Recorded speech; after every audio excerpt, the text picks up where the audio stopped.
Do you find yourself losing close games? Maybe even thinking back on it, where'd I go wrong? Where'd I mess up? Well, I've got the 3 mistakes you might be making to try and fix your Gundam game. What's up guys, it's Garrett with Talking Cards, and today I'm trying to fix your Gundam game. I've got 3 mistakes I've been seeing people make, and I'm gonna try to show you guys how to correct them. First things first, we're gonna talk about the art of the trade. So in some card games, like Lorcana or like Pokemon, damage is static, it stays on the card. So if I deal 2 damage stays on it, even if it has 4 health. Well, in Gundam, I'm seeing people not trade correctly, meaning you're not getting the maximum value out of your cards on board. If I can use a blocker, let's say I have an Ale Strike with 4 health, 4 attack. If I can use this card to my best advantage, it's going to take more than 1 card off the field. I will block, let's say into a character that's swinging 2 damage, and I'm still going to live because I have 4 health. Then next turn, either they're going to swing into me and take damage, or I'm going to swing it, use it again, to take out something on board. This is an example of trying to trade correctly. And whenever you don't trade correctly, you probably just lost the game. Like, you can't ever be behind in Gundam because cards are so few and they matter so much. So if you're not able to trade well and learn the art of the trade, you're going to be so far behind. So make sure that you're thinking at all times, 1, how do I keep this card on board to get maximum value? Am I taking multiple units? Am I getting things off the board? How am I advancing game state with this one specific card? And you can navigate that multiple ways and, try to find your solution to removing the board and getting maximum value. So that's the first one, the art of the trade.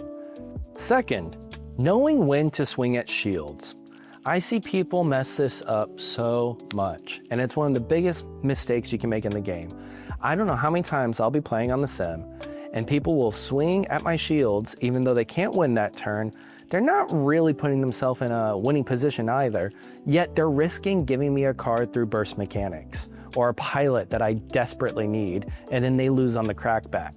I think it's important to set yourself up for game. You swing at shields to only set yourself up to win. If you can't win next turn, or if you can't win right now, don't just freely swing at shields. Swing at shields with a purpose. Make sure that you're not exposing your board, because sometimes that character standing active is more important than taking that shield at that time. Second, also, you need to make sure that you set yourself up to trade. So if I'm swinging into shields and that card is rested, that's 1 card that can't trade right now. Lastly with that, you don't want to ever give your opponent more cards, right? I mean, this is a game where card economy is everything, from your cards on board to your cards in your hand. And if you give your opponent the opportunity to just get free cards for your mistakes, you're gonna lose the game. So one of my biggest things I recommend is think about how you're advancing the game state through your attacks on shield. So like, if I can win next turn and I know my only way to win is by winning next turn, yeah, swing at shields. If they get the Amuro and win off of that, yes, they get the Amuro and win off of that, or they get a base to win or anything like that. Sometimes that can't be avoided, but there's many times where it can be, or it's better to leave that last life even though you could bring them down to 0 right then, because maybe you're giving them 1 more card. So it's important to set up yourself to win the game, but do it in the smartest way possible. Don't give your opponent any freebies. They don't need that. We're trying to get you to win. Take a moment to tell you guys that I've partnered with Metafy. Big shout out to my man Corey, who's helped me really get this process started. But I've written a green-white Wing Zero guide, my favorite deck to play in Gundam right now. In the guide, it goes over how to navigate the meta, and it will constantly be updated as that meta, as we know, is constantly changing. So if you guys want to support the channel, this is the best way possible, and I really appreciate anyone who goes over there, takes a look, and it's a great way to communicate with me as well.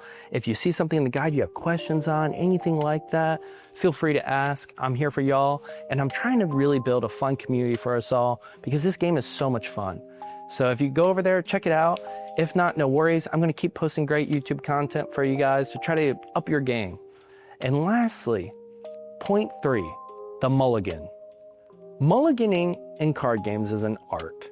In Gundam, you get to see the first 5 cards, then choose to bottom that 5 or keep that 5, and then you go right into your next 5. So that's the top 10 cards off your deck you have access to through the Mulligan. That's a good bit. I mean, you can really start running odds and consistency things. It's not like One Piece where I have to shuffle that whole hand back into my deck, and then it's up to random what I'm getting again. I could get the same 5 I just put back. Odds are in Gundam, you're not going to. So that's really good in Gundam. So because we have a little more control over our Mulligan, it's important to take your time with your Mulligan. What am I navigating? What am I trying to do? What am I trying to achieve? We do not know what we're playing against when we're taking a Mulligan. So it's important to think about your curve. Do I have anything to play on turn 1? Do I have anything to play on turn 2? Do I have anything to play on turn 3? Am I going first or second? These are the thoughts that you need to be having when you're mulliganing. And if let's say I have the resource and I'm going second, but I have a Rezel in hand, but no turn 1 play, I'm okay with that. I have the best play I can possibly make on my second turn. Or if I have a Gundam and Amuro on 3 and then just a 1 drop but nothing to do on the next turn, that's fine, because I have the next best play I can do on that curve line. So it's trying to find where can you get advantage in your individual hand. Obviously, there's obvious mulligans. You know, I have 4 pilots and a base in hand. Yeah, send it back, of course. But really take your time to try to navigate your early steps of the game to make sure that you're setting yourself up as well as possible. I mean, the game already has some high roll to it. This is how you start to minimize high roll. You mulligan well. You can fix those 3 mistakes. I really think you can turn around your Gundam game. Those 3 things are the biggest things I'm seeing right now in the game of Gundam that can jump you up from being, you know, a X2 drop to maybe you're finding yourself getting a winner card at locals. So those are the things I want you guys to start thinking about, and I thank you all for watching. If you like this content, please like and subscribe. And as always, I love the comments. Please keep commenting. If you have any questions, if you have any things you want me to go into more depth on, just let me know. Thanks for watching.